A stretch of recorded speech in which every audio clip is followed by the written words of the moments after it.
Welcome again. Today we do it in English. Today we have Dick Dekkers. Dick is a independent digital identity expert and advisor. Welcome, Dick. If I look at your resume, I see that you worked for Digidentity and major government initiatives like Digi-D and GovUK Verify. Do I say that correctly? Yeah, correct. And I also see that you are very passionate about bridging the gap between digital identity, privacy and trust in an increasingly connected world. It's something that was noted on your LinkedIn profile, and I must say it's correct. Great to have you here today. To start with eIDAS 2.0. Tell me, if you are on a birthday party, how do you explain this law and the impact of it? So eIDAS 2.0 is basically a regulation, which means that all member states in the European Union will have to provide a digital identity to their citizens. And you can best look at it as a digital wallet, just like you have Apple Wallet or Google Wallet, and it will contain means for you to prove who you are online, and whether that is a digital driving license or just a statement that you're over 18 and eligible to buy alcohol. But that's basically it. So in a few years' time, everyone will have access to a digital wallet that will enable them to prove who they are online. Okay, and you say in a few years, but if I look at the law, it's like the year 2026. It's stated that all European countries must comply with this regulation and they should provide a wallet to their citizens. Yeah. You speak with a lot of organizations in this field that are currently investigating the impact. Can you say something about the current status? Yes, so it very much depends on the type of organization, right? So I speak with governments, I speak with potential providers or any other of the actors within that sort of ecosystem, and it depends on the type of actor, on how mature they are. If you look at, for example, with governments, I think on a national scale they're pretty much aware of the fact what they have to do, but on a lower scale, so the digitalization of different departments, I think is very challenging still. So they have a sort of vague concept of what they will have to do, but they don't have a clear sense of what they actually need to do. Providers are very much preparing to come up with a service that actually complies with the regulation itself. And then there's a lot of a very important factor, the relying parties, so the ones that have to rely on the identity provided through their wallet. So let's say I'm a bank. Yep. Right? You can prove who you are online to me as a bank, and I have to trust that. But that means that also my infrastructure, my compliance, all my terms and conditions need to reflect that. And I think that they don't grasp that concept and the complexity of that yet. Okay. And so you're saying like the member states, like the national governments, they are getting up to speed. They know what to do. And you said also the other group, you call them the departments. Can I see that as local governments or? Local governments, but also the Chamber of Commerce. Yep. Or a registrar of diplomas, right? Yep. They will have to start to provide data into those wallets, and they have to comply with regulation as well. And I think they're not aware of what they're up for. Yeah. So they are called the authentic sources based on the law. Yes, correct. Okay. Yeah. Then I understand you correctly. And the bank is like the third group that needs to work with eIDAS 2.0 as a verifier? Yeah, they're called verifiers. Yeah. Okay. And you see, well, that there is like a mix in maturity, like the national governments are getting up to speed and the others, they are still investigating. What kind of tips do you have for those organizations? Start talking to providers. And although that might not make sense at a first glance, right? That whole partnership concept, whether it's public, private, but start talk to people that actually have a clear understanding of what you need to do. And then, you don't have to decide yet who you're going to work with, whether that's going to be exclusively or not, but start to understand what you need to do in order to prepare, because the timeframes are extremely short. Yeah. Okay, I understand. But if you look at the providers of trust services, they must become recognized QTSPs. Can you explain what that concept is and what it's all about? Yeah, so QTSP stands for Qualified Trust Service Provider. And that trust service provider, everything can understand, you need to trust the information coming from a source or a provider. And qualified means that it's on the highest level. So think of it as a digital notary, right?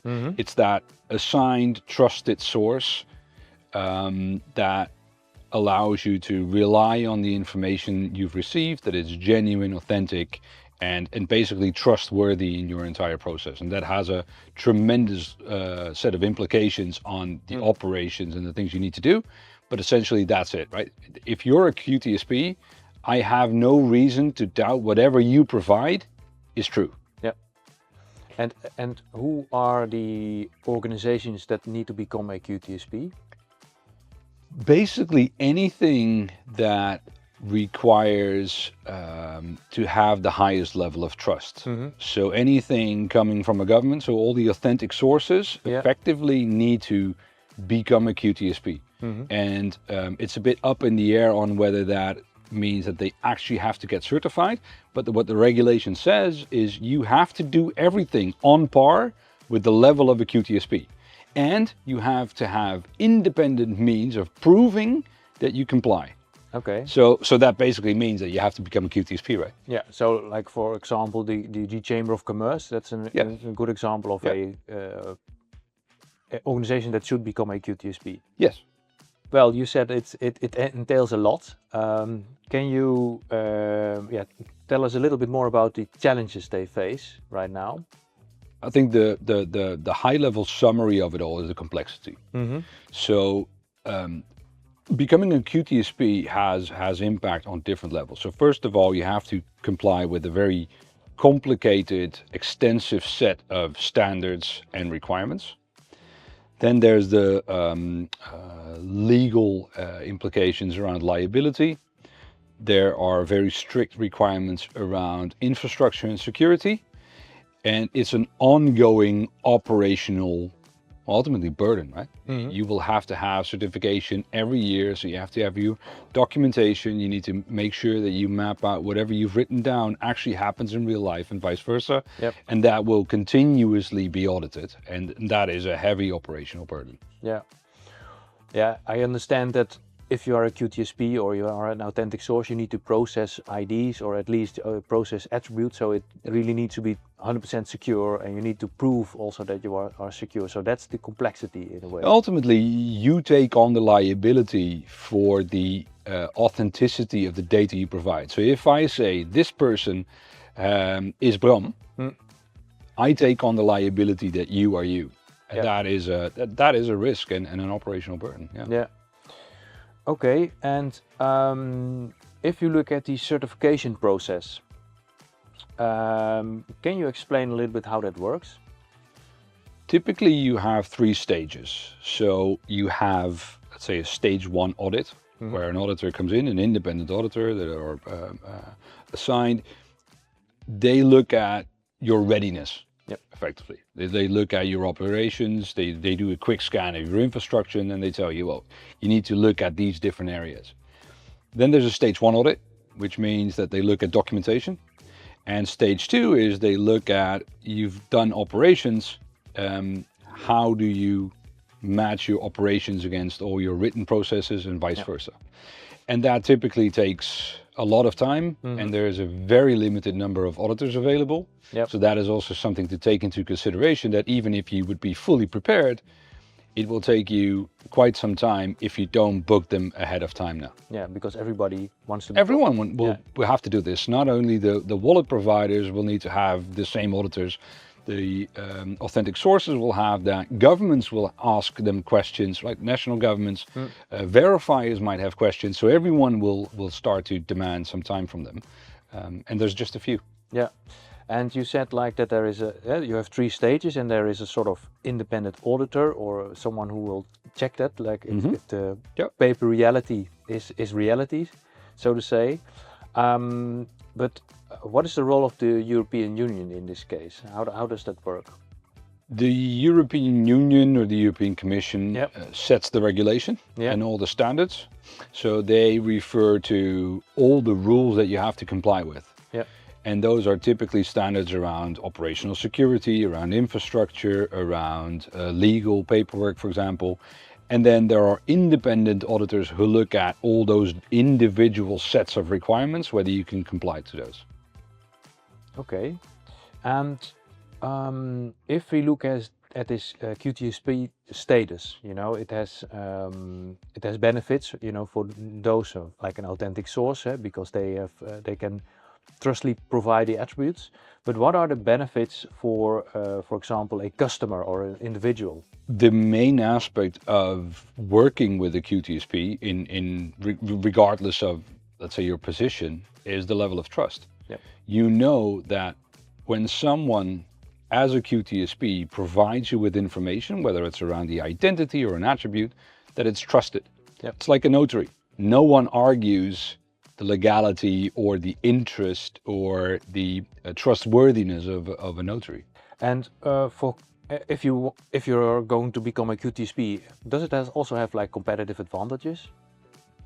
In some cases you have to, Yep. and in some cases it is a competitive advantage, because who doesn't want to work with a provider or a source or, you know, any actor that is proven to be secure, operationally ready, that have all their paperwork in place. So basically end-to-end operations sorted and trusted. Yeah, I understand. And if we look ahead, Dick, and we are here again in 5 years, what do you expect?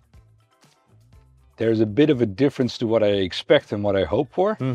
But the way currently the timelines for eIDAS 2.0 are that October, November 2026, all member states should provide at least one wallet to their citizens. And then 12 months after, relying parties that are listed in the regulation, so basically all government entities, opening bank accounts, telecom, health, you know, a few sectors, will have to be ready to receive information from wallets. So they have to accept the wallet. And the European Commission's target is 80% of the population by 2030. So let's say in about 5 years' time, this should be a commodity for everyone. Just like you're paying with Apple Pay or Google Pay, right? With your wallet, you pull your phone out, you will have a mobile driving license. That is sort of the thing we're looking at. Yeah. Yeah. Okay, then hopefully we can speak to each other in 5 years again to see if your vision has become reality. Hope so too. Thank you very much. Thanks, Ron.